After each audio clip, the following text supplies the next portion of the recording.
மேடையில் அமர்ந்திருக்கும் ஜாம்பவான்களுக்கும் இந்த மாதிரி ஒரு விழாவை உண்மையிலே நான் எதிர்பார்க்கவே இல்லை.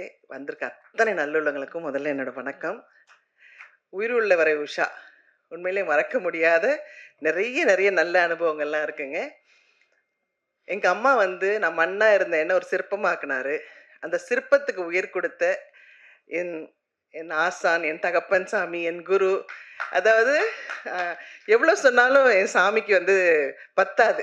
ஏன்னா எங்கள் டிஆர் சார் எப்படின்னா, என்னை செதுக்குனது மட்டும் இல்லை, நான் ரவி அண்ணன் சொன்ன மாதிரி நடுவில் நிறைய கோச்சிக்கிட்டு இல்லை நான் நடிக்க மாட்டேன்னு போனால், அடுத்த நாள் எங்கள் வீட்டில் இல்லை இவ திருப்பி நடிக்க வரணும்னு சொல்லிட்டு, நான் தான் வேணும் அப்படின்னு சொல்லி திருப்பி ஆக்ட் பண்ண வைப்பார் என்ன.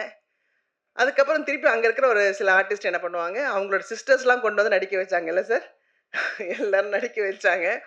ஆனால் அப்பவும் எங்கள் சாரு, எனக்கு ஹீரோயின்னா நளினி மட்டும்தான், நளினி பண்ணாதான் இந்த நான் படம் பண்ணுவேன்னு சொல்லிட்டு யாருமே செய்யாத ஒரு பெரிய விஷயம். இன்னைக்கு உங்கள் எல்லாரோடையும் இருக்கிறேன், பேசுகிறேன்.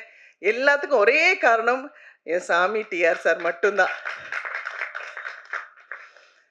அப்போ சின்ன வயசு, புரியாத வயசு, எதுக்கு யாரோ என்னை சத்தம் போடுறாங்கன்னு சொல்லிட்டு அடிக்கடி நான் கோச்சுப்பேன். அப்போ ரவி அண்ணன் தான் ஒரு குழந்தை மாதிரி, இல்லை கண்ணம்மா சினிமானா இப்படி தான் இருக்கும், ஒன்று நல்லதுக்கு தான் சொல்கிறாரு பார், நீ எவ்வளோ புத்திசாலி சொல்லி என்ன மெருகேற்றி டைரக்டர்கிட்ட நிப்பாட்டுவார். எங்கள் டைரக்டருக்கு எதுக்கு என்ன பிடிக்கும்னா, நான் வேறு எந்த டிஸ்டர்பன்ஸ் இல்லை, எங்கள் டைரக்டர் என்ன சொன்னாலும், மேலேருந்து கீழே விழ சொன்னாலும் ஏன் என்னன்னு கேட்க மாட்டேன், விழுவேன். அவர் எவ்வளோ டைலாக் சொன்னாலும் அவர் வாயை பார்த்துட்டே அதே மாதிரி பேசுவேன். அதே மாதிரி 24 மணி நேரம் அவர் நடிக்க சொன்னாலும் அவருக்கு பேக்கப் சொல்கிறதே பிடிக்காது. சூரியன் வந்தாலும் வரலைன்னாலும் நடிச்சுக்கிட்டே இருக்க சொன்னாலும் நடிச்சுக்கிட்டே இருப்பேன். அதனால் அவருக்கு நளினியை தவிர வேறு எந்த ஆர்டிஸ்ட்டுமே பிடிக்காது நான் மனசார சொல்லுவேன்.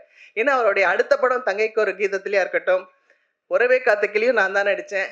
அதுக்கப்புறம் டேட்ஸ் காரணமாக என்னால் நடிக்க முடியாமல் போச்சு. இவ்வளோ நல்ல விஷயங்கள் எனக்கு கற்றுக் கொடுத்துருக்காரு எங்கள் டைரக்டரு. எனக்கு ஒரு சமயம் நான் அவர் விட்டு வந்ததுக்கப்புறம் என்னை திருப்பி முதல்ல காதல் அழிவதில்லை எங்கள் டைரக்டர் கூப்பிட்டு என்னை பார்த்த உடனே ஒரு தகப்பன் எப்படி கண்ணீர் விடுவாரோ அந்த மாதிரி விட்டு, நான் இருக்கேம்மா உனக்கு எத்தனை படம் வேணால் நீ நடிக்கலாம் அப்படின்னு சொல்லி என்னை திருப்பியும் நடிக்க வச்ச ஒரு ஆசான் அவர். ஸோ இவருக்கு நான் என்ன சொல்கிறது என்ன பேசுறதுன்னு எனக்கு தெரியல. அந்த மாதிரி ஒரு தெய்வம் எனக்கு இந்த மேடையை கொடுத்துருக்கு. இப்படி ஒரு விழாவுக்கு என்னை கூப்பிட்டதுக்கு ரொம்ப ரொம்ப சந்தோஷம். அதே மாதிரி தானு சார் படத்துலேயும் நான் தான் ஃபஸ்ட்டு ஹீரோயின். பட் அவங்கள பற்றிலாம் எனக்கு பெருசாக தெரியாது. ஆனால் அதுக்கப்புறம் அவ்வளோ பெரிய டிஸ்ட்ரிபியூட்டர் அப்படிலாம் சொன்னாங்க. என்னுடைய கல்யாணத்துக்கு நிறைய உதவினார் தானு சார். அவருக்கும் என்னுடைய பெரிய நமஸ்காரங்கள். செல்வமணி சார், விக்ரமன் சார், ரொம்ப சந்தோஷம். எவ்வளோ பெரிய ஜாம்பவான்கள் இவங்கெல்லாம். இவங்க இருக்கிற மேடையில் என்னை பேச வச்சதுக்கும் என்னை அழைச்சதுக்கும் ரொம்ப ரொம்ப சந்தோஷம்.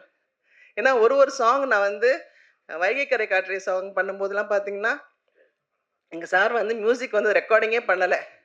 அவர் வாயில் சொல்ல எங்களை ஆக்ட் பண்ண சொல்லுவார், அவ்வளோதான்.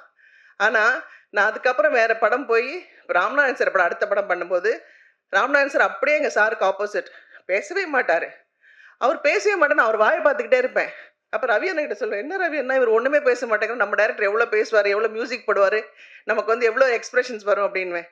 ஸோ அப்படியே ஒரு ஆப்போசிட் தான் ராம்நாதன் சார். ஆனால் எனக்கு எங்கள் டைரக்டர் எப்போ கூப்பிட்டாலும் சந்தோஷமாக நிற்பேன்னா எங்கள் டைரக்டருக்காக தான். ஸோ எங்கே இருந்தாலும் எங்கே சுற்றினாலும் நான் ஏதாவது கோயிலுக்கு போகணுன்னா ஃபஸ்ட்டு என்னுடைய டேப்பில் பார்த்தீங்கன்னா எங்கள் டைரக்டரோட சாங்ஸ் தான் இருக்கும். எங்கள் டைரக்டர் தான் எனக்கு எல்லாமே, சகலமும் எங்கள் டைரக்டர் தான். ஸோ அவர் சகலக்கலா வல்லவன் மட்டும் இல்லை, சகல தெய்வமும் அவர்கிட்ட இருக்குது. ஸோ எனக்கு நல்லது கெட்டது எல்லாம் இந்த நேரத்தில் இப்படி நடக்கும், இப்படி பண்ணும் அப்படின்லாம் சொல்லிக்கிட்டே இருப்பார். ஸோ அவ்வளோ சந்தோஷம் இப்படி ஒரு நல்ல நிகழ்ச்சியில் என்னை கூப்பிட்டதுக்கு. Thank you sir, thank you so much sir. இந்த படத்தில் உங்களுக்கு பிடிச்ச ஃபேவரட் சாங் என்ன, அது மட்டும் சொல்லுங்களேன்.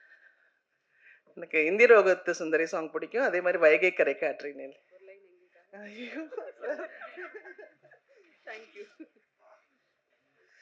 ஒரு லைன் எங்களுக்காக பதறிட்டீங்களே. Thank you ma'am.